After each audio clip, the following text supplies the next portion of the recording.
ko'rsatuv ijodkorlarini oylab izlanishiga sabab bo'lgan mavzu bugun efir yuzini ko'rdi. Bolalar bilan muloqot qilishda ayrim mutaxassislarimiz mutaxassis emasliklarini tushundim. Mehnatkash bolajonlarimiz mavzusini 2 oydan beri biz muhokama qilib, bu mavzu ustida juda ham ko'p izlandik. Bugungi ko'rsatuvning sarlavhasi uchun takliflar ko'p bo'lgan edi aslida. Ular orasidan eng ma'qul taklif tanlab olindi. Ishlamasam bo'lmaydi. Oila boqqan qora ko'zlar deb nomlagandik, lekin bu biroz to'g'ri kelmay qolishdi. Keyin mavzuni o'zgartiring deydi. 2 kun o'yladim mavzuni.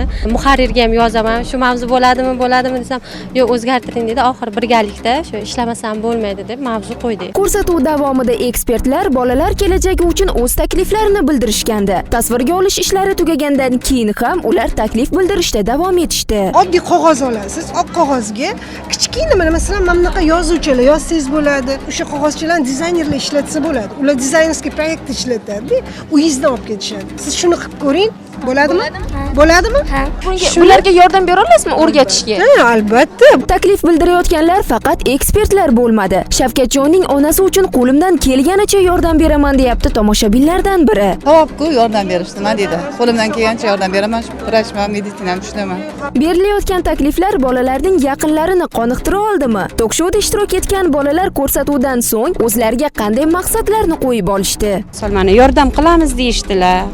Anaqa yordam nima daftarchasiga tushiramiz deyishdilar. Bu ko'rsatuv o'zi psixologik yordam. Kumushga ozgina dalda turtki bo'lishi uchun men ko'rsatuvga chiqishiga rozi bo'ldim.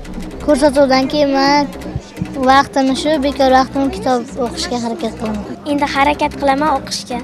Men yaxshi o'qishga xohlayman, rus tilini o'rganmoqchiman. Men ham o'qishga, ilmga harakat qilaman.